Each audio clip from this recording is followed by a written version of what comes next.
Hello. This video is going to talk about what we call the electron configuration for some of the different elements on the periodic table. We'll find out over the coming days and weeks that the one thing that gives all of these different elements their chemical properties is where their electrons are located, specifically their valence electrons, the very outside electrons and the outside energy levels. So we really need to be able to locate where all of the electrons are for all of these elements so we can locate where the valence electrons are. Now, we will find out that carbon makes completely different compounds than nitrogen because of the fact that they have their valence electrons in completely different areas. Right?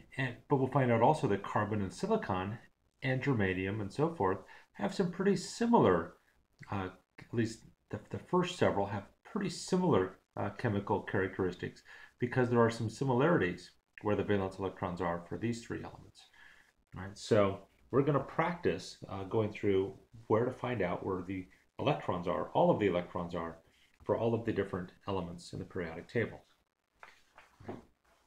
Now, as we've talked about in class, right, there are different regions in space where these electrons tend to congregate, right, and they follow basically four different sets of shapes. Right? Each one of these individual shapes, as they're drawn, can hold two electrons. Right? Electrons are charged negatively, and if we try placing too many negative electrons within the same region of space, they do repel, they push off of each other. Every atom has at least one area where electrons are just found somewhere within a spherical shape. Right? That's called an s orbital. So every atom has at least one s orbital. Some have more than one. Okay? Some atoms can have up to 7 different s orbitals. Right? All of these start as relatively small shapes in the first energy level, at least that the s starts in the first energy level. And then as we add more energy, then the shapes can also become more complicated also. We'll find out the second energy level, which is a bigger region, also has one of these S shapes. But the second energy level can also hold one of these combinations of 3 shapes. Right? The combination of all 3 is called a p orbital. Right? So a p orbital actually has 3 of these little suborbitals inside of it. The actual p orbital is all 3 of these combined together, but it's really hard to draw that way and hard to tell what's going on. So here we've separated them apart into their 3 shapes. But this part of the p orbital can have 2 electrons, this part can hold 2 electrons, and this whole part can hold 2 electrons. So a p orbital altogether can hold a maximum of 6. I mean, each one of these shapes could hold 0 electrons, they could have 1 electron, or they could have a maximum of 2. Right? If I tried putting 3 electrons, say, in this shape, one of them would have to be forced somewhere else, either into one of these shapes or somewhere else in one of the other combinations of shapes that are possible. Right, now, by the time I get to the third energy level, right, and with each energy level, the atom gets bigger, and these shapes get bigger, but they can also get more complicated. The third energy level will have a shape that looks like this. So there's the first energy level that has one of these. The second energy level has one that's bigger. The third energy level has one that's bigger still. Right, the third energy level has one of these that's bigger than the one that's in the second energy level. And with the third energy level, we now add this whole series of shapes that looks more complicated still. Right? It's actually got 5 suborbitals, 5 kind of subparts within this whole, as it's called, d orbital. See how these have d's in front of them. So this d orbital has 5 kind of subshapes to it.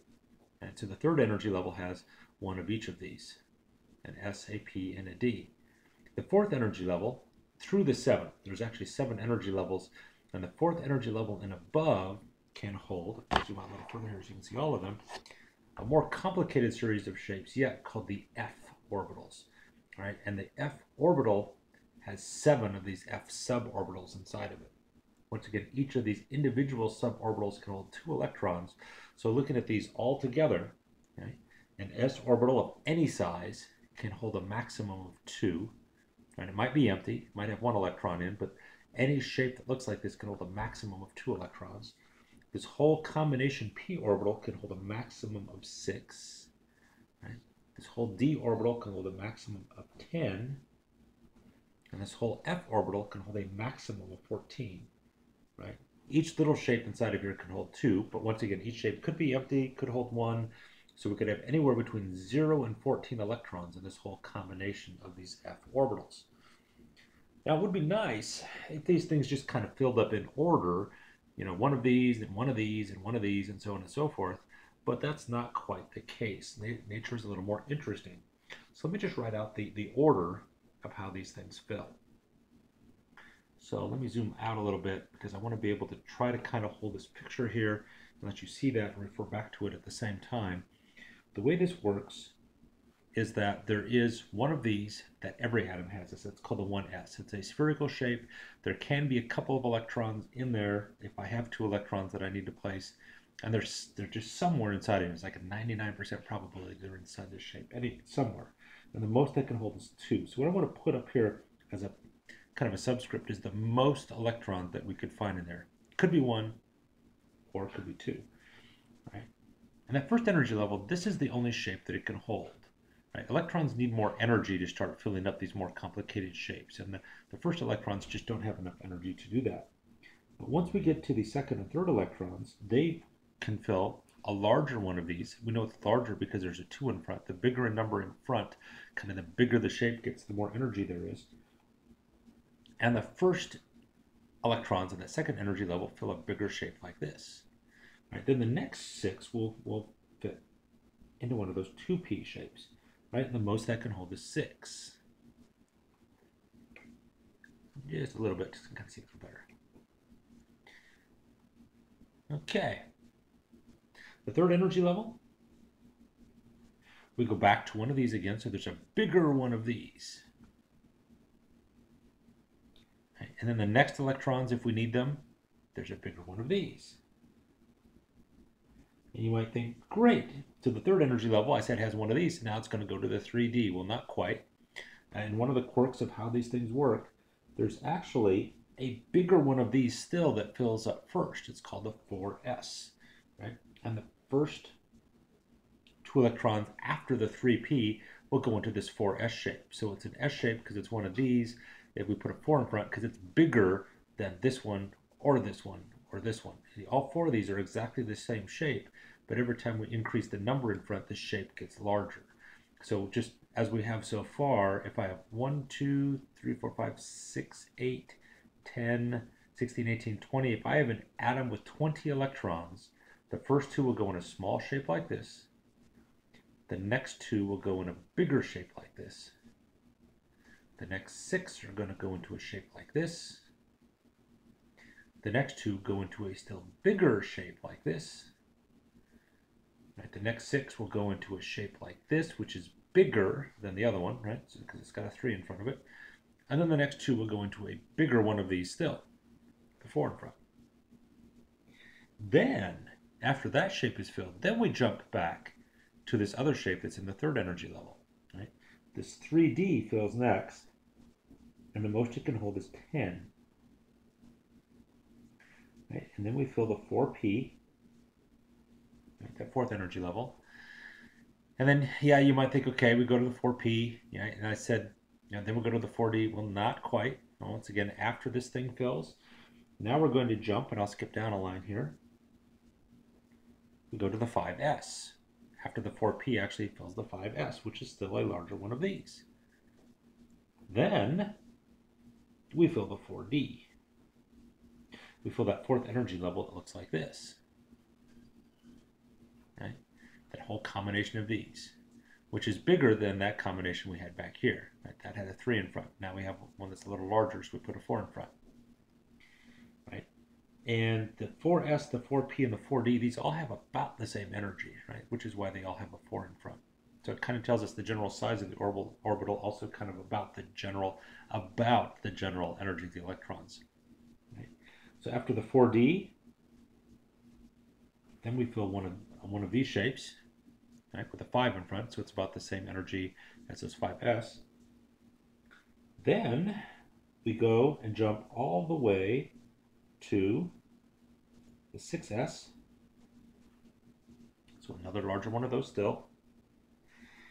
And you might think, I've forgotten about this one down here, because every time, see, the first energy level just had one of those, the second energy level has both, third energy level has all 3, and I said the fourth energy level has all 4. And you might have said, Mr. Zhao, where's our 4f? Well, now finally our 4f orbital fills up with 14 electrons. That's the most it can hold. We may not need that many, but if we have an atom with that many electrons, all 14 of them will go in the 4f. And then after the 4f, then we fill the 5d, and then the 6p, and then we go to the 7s, and that can hold 2, so we're into the last one of these now. There's only 7 energy levels. We filled our last s orbital. And then we jump back to the 5f, so now we fill one of these, right? That's bigger than the other one, so we have a 5 in front. And I'm going to skip another, go down to the next line. But this is all actually one great big line, but I didn't want to have to write real small. You wouldn't have seen it, right? So after the 5f, we go to the 6d, and there's 10 in there. And finally the 7p, and that's full, and this is where we can quit. This is, right now we're at 118 electrons. This is the last element that we think we have discovered. Right? If we've discovered more, we would need to go to the 8s, another one of those shapes that would be incredibly large, but we are not there. So this is actually the entire electron configuration for an atom that has 118 electrons. Right? And the way this works is no matter how many electrons, we always start at the same place, and electrons always fill in the same order, from very small energy up to very big energy. So what we do with this electron configuration is we always start in the same place, and we just kind of fill until we run out of electrons. Right? So all atoms do follow the same pattern, but the pattern itself looks a little complicated. So I want to do a couple of examples, and then I'll come back to a couple of ways that you can maybe use to know this pattern. I hate to say the word memorize, but this is something you need to know. Right? I'm not going to let you use the list on a test. I made a first quiz or two, but after the first quiz or two, you will need to somehow know how to do this order from the 1s all the way through the 7p and somehow get that in your head.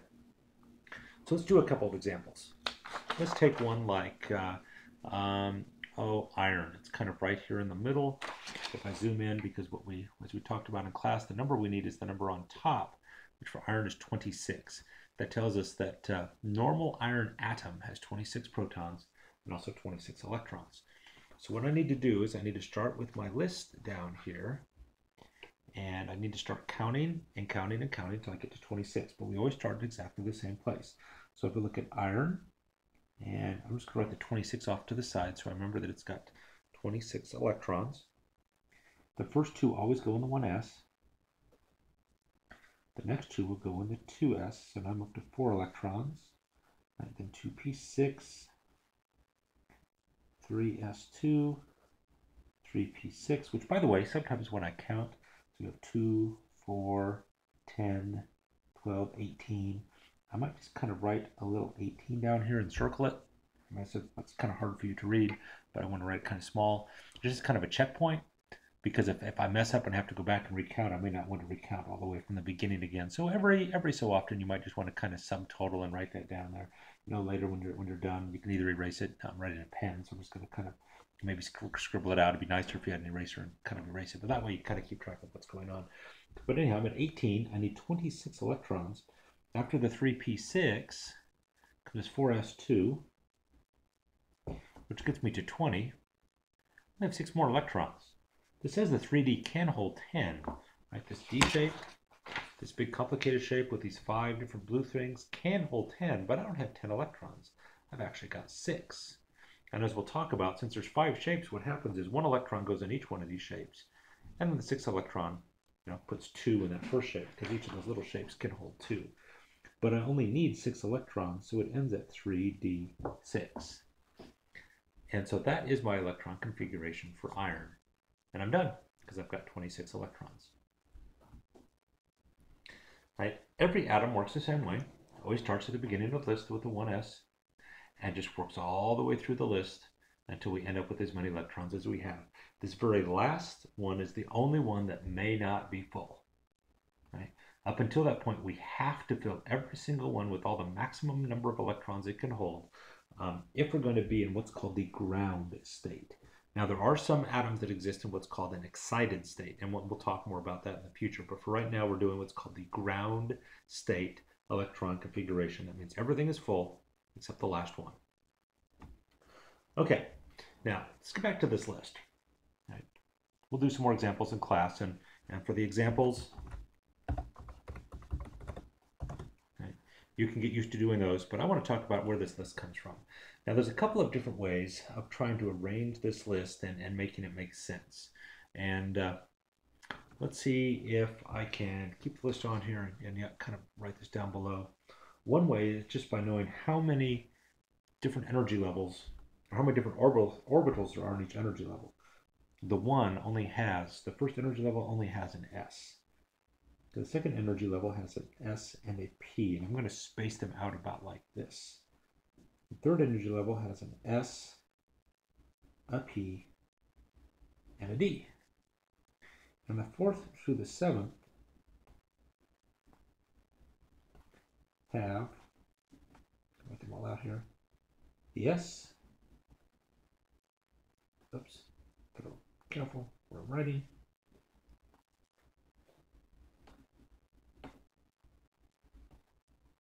through the F. So if you just kind of keep that in your head, 1 S, 2 has S and P, 3 has S, P, and D, 4 through 7 have S, P, D, and F. You can just write it out this way. And then the way that this is used, let's see if I have a different pen here, right, is we just start drawing some diagonal lines down through this.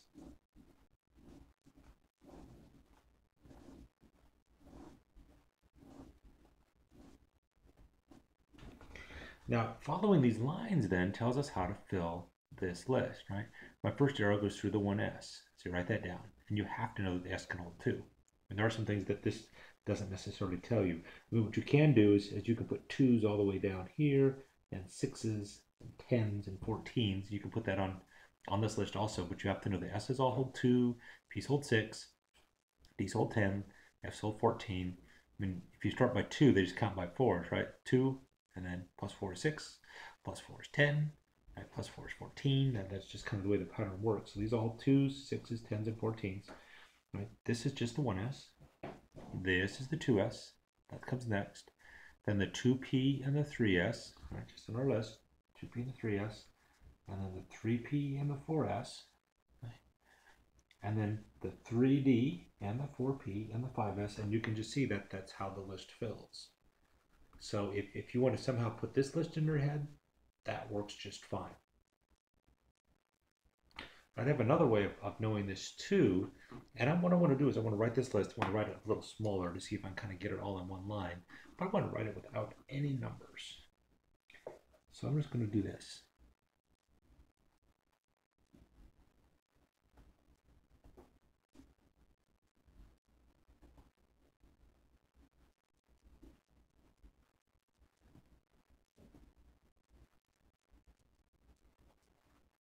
I'm not going to quite get it.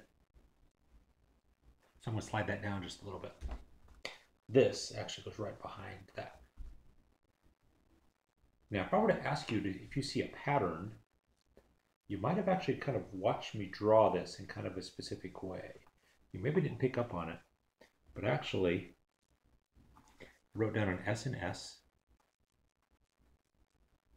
then a PS and a PS, and then a DPS, DPS, and an FDPS, FDPS. This is the way I taught this to myself when I had this, 30 some years ago, when I first saw this in high school chemistry, right? And I just kind of repeating pattern of 2, SS, PS, PS, DPS, DPS, FDPS, FDPS. Right? This is exactly the same as this list, only it's missing the numbers. Right, and what you have to remember again is the first energy level only has an S, right? The second has an S and a P. The third has an S, P, and D, and so on and so forth.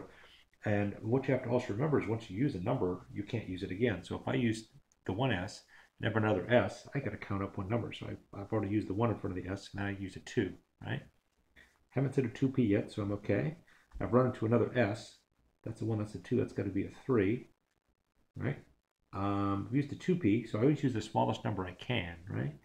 Well, let's see. That's going to be a 3. The next S I can use is a 4. Okay, what you have to remember with the D, right? You do have to remember that the 1 first energy level only has an S, the 2 only has an S and a P, and then you're done with the 2's, right? But you can put a 3 on the D, right? Because the 3 has an S, a P, and a D.